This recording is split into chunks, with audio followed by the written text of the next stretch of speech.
NBC6 News Today at 6 starts with breaking news. Breaking news as we wake up this morning. Right now, Miami-Dade and Broward counties are in a state of emergency. Communities waking up underwater after several inches of rain. And many cars and drivers also stranded as water reached high levels. Dangerous conditions on all the roadways there. And unfortunately, the threat is not over just yet. The flood watch still in effect for South Florida as we brace for yet another round of heavy showers. Yes, it continues, but we're here to guide you through it. South Florida, good morning, and thanks for joining us. I'm Shernay Amara in for Chris Anderson this morning. And I'm Constance Jones. Let's get straight to our team coverage this morning. We have crews on the ground tracking all the flooding conditions. NBC6 traffic anchor Joanna Torres keeping an eye on the roadways. But let's start with NBC6 meteorologist Adam Berg with the conditions expected later today, Adam. Yeah, so it looks like in the next few hours or so, we might start to see the showers and thunderstorms start bubbling up again, maybe starting late morning if we're lucky, and then probably busy again into the afternoon. That's kind of a blend of some of the guidance I'm looking at, and it gives this area where the flood warning is a much needed break. Basically, Fort Lauderdale down to Coral Gables, Pinecrest, as far west as, let's say, Kendall, and then up towards Weston. These areas picked up anywhere from 4 to 6 and then even 8 to 12 inches as you got a little closer to the coastline. So just unbelievable rains in just one day yesterday. And this has actually been a 2-day event, and this is the area that has seen the lion's share of the rain and needs that break. Where are the showers right now? Light showers. Thankfully, they are light, rolling into places like Homestead. We'll keep an eye on that. A little bit busier down through the lower and middle Keys. No lightning with any of this. Light to moderate rain. So far, so good, especially when we've seen rainfall amounts like this. North Miami, over 20 inches of rain, over 19 in Hollywood. Davie, nearly 18 inches since Tuesday. Miami, over a foot. Wilton Manors, over a foot in Fort Lauderdale. That's just a smattering of some of the amounts we've seen. This particular model, I think, is probably starting a few hours early with the rain, but it does align with many of the other guidance models that we're looking at, calling for showers kind of continuing into the afternoon and then hopefully getting a break by the evening. Okay, so nice to see these breaks at least working in. Joanna, I think we're going to probably be dry next couple hours. And then probably late morning into the afternoon, we'll have to keep an eye on some of these showers and thunderstorms out there. Loving this break right now, though. And that break, Adam, is also being looked at on the roadways this morning. That's the good news there, because yesterday this was not the case on I-95 at Griffin Road. Looks a lot better this morning. We're not seeing flooding on I-95 or the Palmetto or I-75 or the Turnpike. Where we're seeing flooding still this morning are on the local roadways, especially in Fort Lauderdale and in Broward right now.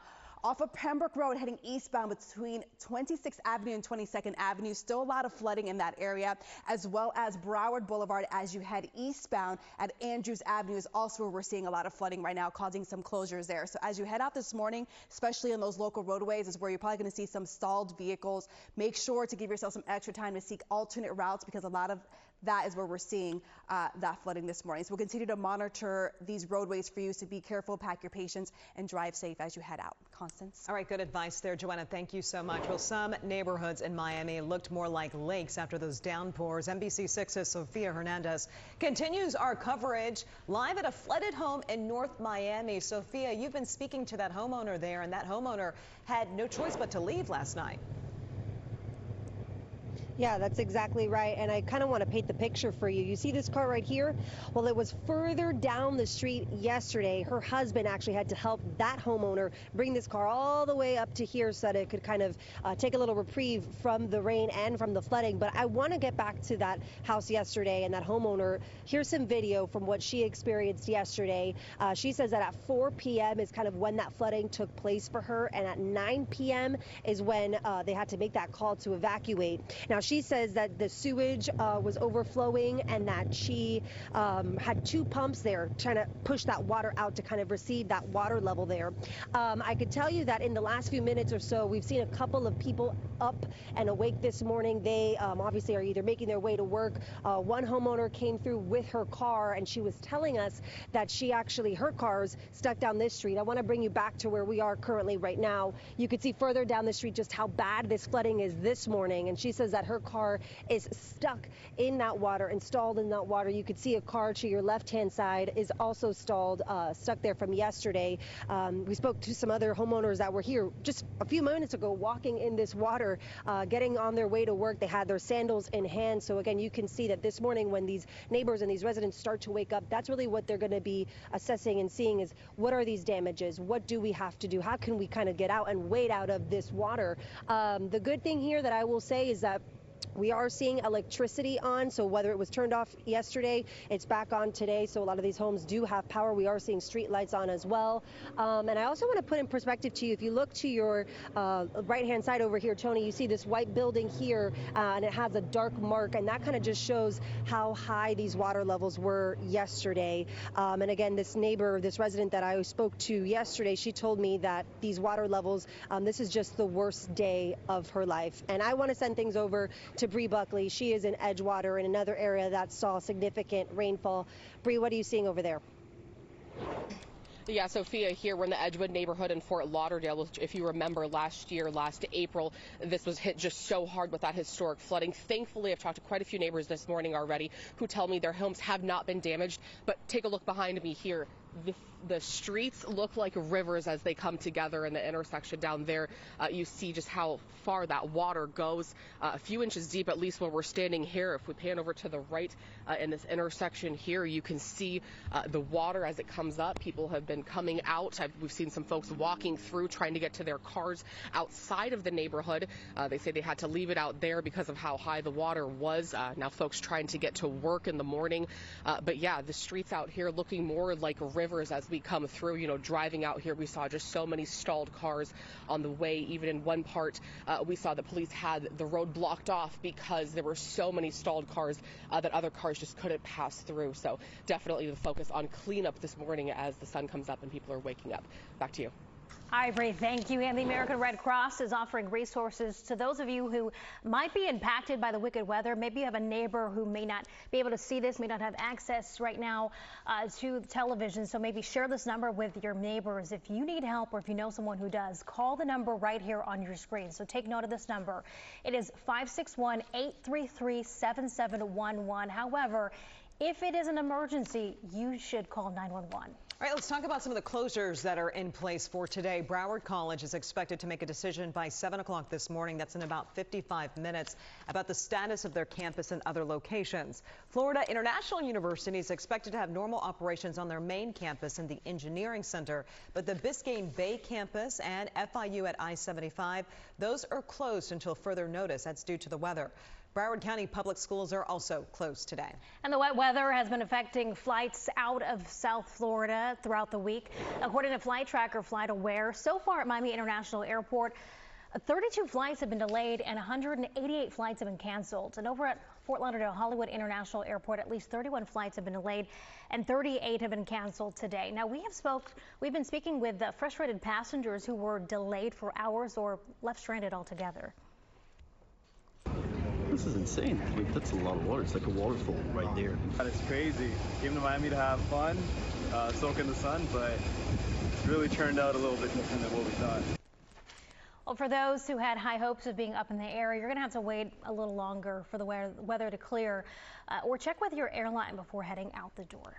Well, even public transportation has been affected by the heavy rain. Brightline releasing a statement on X announcing that service between Miami and Fort Lauderdale are suspended. Northbound trains are also suspended, and the final destination for southbound trains will be at Fort Lauderdale. We do know that Tri-Rail rides are suspended through this morning.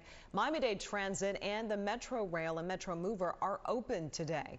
Several routes are also being rerouted and detoured in the Broward County transit areas. Well, these wicked rains also leaving hundreds without power this morning. In Miami-Dade County alone, there was a little over 1,200 people without power right now. Over in Broward County, there was just over 600 people who have lost power. Again, that's why it's important to take note of those numbers that we shared earlier. The Red Cross phone number, again, 1-800-RED Cross. It's an easy number to remember, and it will direct you to the local Red Cross as well. So happening today, the city of Opa-locka is having a sand distribution event. The distribution is at City of Opa-locka Public Works Department. You can see the address right here on your screen. Distributions start today at 8 in the morning, so that's 2 hours from now until 7 p.m. and continue tomorrow from 8 in the morning until 7 p.m. Miami-Dade Police also with an important reminder this morning. 911 is for emergencies only. For non-emergency public safety matters, call the non-emergency hotline. The number is right here on your screen. It is 305-4-POLICE. Again, that is 305-4-POLICE. That's for matters regarding the county. If you want matters regarding the county, you can call 311. All right, we're going to take you outside live to downtown Miami. Stay with NBC6 because, as we mentioned, the threat is not over just yet. That's right. Stay connected with the NBC6 app. The QR code right there on your screen this morning. It links you right to our weather page. So take a picture of your screen right now. There you can access South Florida's only live radar. That's First Alert Doppler 6000. Plus, you can get weather alerts directly to your phone the instant they're issued, anytime, anywhere. All right, let's take a look at the roadways with Joanna this morning. Chopper 6 giving us a look right now over these stalled vehicles and flooded roads that still remain this morning. You can see right now just how the cars look just stuck in puddles of water right now, completely stalled out on this local road here. So you can just see several cars, looks like at least 10 cars right now just on this road right now, just stalled out from probably getting stuck in flooded waters overnight. So again, that's just showing you how bad some of these local roads still are this morning. So again, I-95, that's not where the issue is. It's these local roads like we just saw in Chopper 6 that remain flooded, like off of Pembroke Road heading eastbound between 26th Avenue and 22nd Avenue. Also up in Broward as well in the Fort Lauderdale area, Broward Boulevard westbound on Andrews Avenue is where we're still seeing flooded roads. So it's those local roads you really have to be careful with as you wake up this morning, get ready for your morning drive. So be careful, plan those alternate routes before you head out. We'll be right back right after this.